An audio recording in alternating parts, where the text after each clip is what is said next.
All right, class is in session. So we are going to talk a bit today about my fucking volume and how I just changed my volume. No, I'm kidding. So what we're going to talk about today, sorry for the noise in the microphone. I put it closer to my face so that maybe you can actually hear me talking for once. But I wanted to talk a bit today about Linux Mint because it's something people recommend a lot, and usually I'm kind of a contrarian, right? I'm a little like to think about things outside the box a bit, really like to figure out my own opinions on things instead of just going with what everybody else says. I do have reasons for this though. Why would I join everybody else and recommend Linux Mint for your first Linux distribution? I am going to throw you a hypothetical because this is something I deal with a lot. Is somebody hands you a computer? He says, here's this computer. You can have it. You can do whatever you want with it. But what we really like you to do with it is to throw a Linux distribution on it, give it back, and then we will donate it to somebody. This is something I go through a lot. This is, you know. So first thing I do is I boot up Linux Mint. The reason I do this is because Cinnamon is a relatively lightweight desktop environment. It's not like the lightest thing in the world, but it's pretty light compared to like KDE, GNOME, and all that. So I have a pretty easy time loading Cinnamon on things, but the main thing that drives this is it uses Xorg instead of Wayland. And you might think to yourself, "Oh, are you a Wayland hater?" Not really. I use Omarty on one of my one of my laptops. I got Fedora GNOME on another one.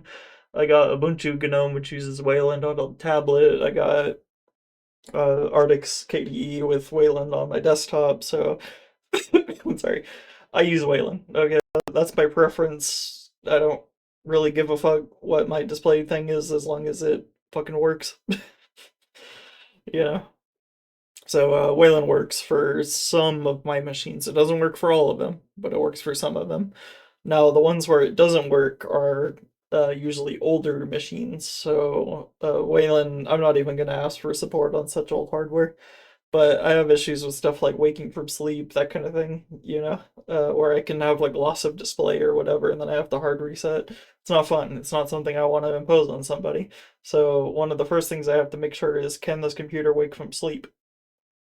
And so I use Mint for that because with Xorg I have a much higher rate of success on older computers, and these are like fourth gen Pentium boxes, you know, that kind of thing. So we're not talking high end stuff here. Okay, we're talking like old ass like towers and stuff, just like shit that it's pretty generic. It should just work. If it had a graphics card, I'd probably remove it, but stuff like that. So I use, and the other thing is if I'm giving somebody a distribution, these are usually people I've never met before. So I will get the computer from the charity shop. I will image it myself, and I will give them back the computer wiped with the new install on it, as well as a username and password. And that's all they get. They don't get a manual with it. They don't get nothing. Like you get what you get. So yeah. So Mint, I could technically give them anything as long as all they did was just like click the Firefox button and all that. But I'm not expecting them to. I do want them to be able to update the system and all that. It doesn't guarantee that they will, but the fact that they can will make it better. So Linux Mint, I found, I don't get a lot of questions when I give somebody Linux Mint. They're like, "Oh, it's a desktop. It has Firefox and it has a file manager and all that. It's got a desktop. It's got the taskbar and all that shit." These people are basically using computers to get online. So the only thing I have to make sure is, does the computer work correctly? That's kind of where I'm at. So it has to be able to take a mouse. It has to have network. It has to have uh, keyboard, monitor, and all that stuff has to work. And I have to be able to turn off the monitor, turn it back on, put it to sleep, wake it up from sleep, that kind of thing, without it glitching out. And after all that's done, I can pretty much send it as is, make sure the hard drive's still good and all that. If it doesn't install, the hard drive's bad, that's kind of that's the best you're gonna get for me. I'm not like going out testing all these hard drives and shit. I'm not a professional shop. I am re-imaging a computer and trying to do it for free, basically. So no replacement parts, none of that shit. You're not getting an SSD with this computer. If it comes with the 250 gig hard drive, that's what you're getting.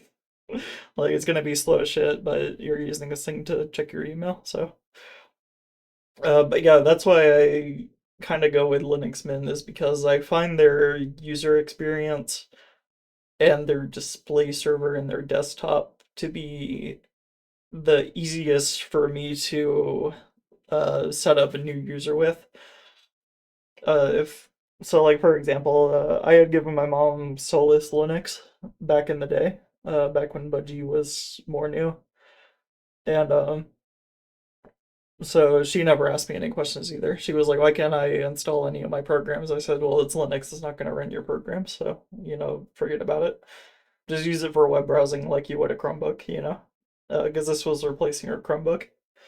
So, but now that Budgie is a Wayland, and I don't really like Solus so much anymore. It's okay. It's a good distribution. Uh, they talk a lot, but the stuff that they actually implement isn't actually all that impressive. So once they do something that's impressive, I am all there for it, and I may even use it on a few systems if they get it that good, like damn. But for the most part, they're all talk, and talk doesn't talk isn't a product. Talk is cheap. I care more about what I can actually do with the system now rather than what I can do with it in 2 years, if that.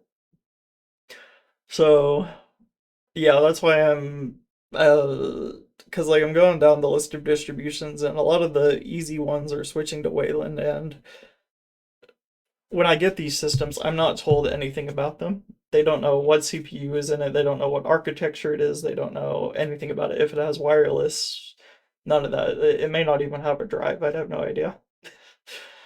And so I have to pick something super generic, and that's kind of what I want you to realize is when you're talking to people that they're like, "Oh, I want to try Linux, but I don't know if it'll work on my computer." You have to be able to answer that question without asking them what is in their computer, because chances are they don't know. If they do, you lucked out. But a lot of these people that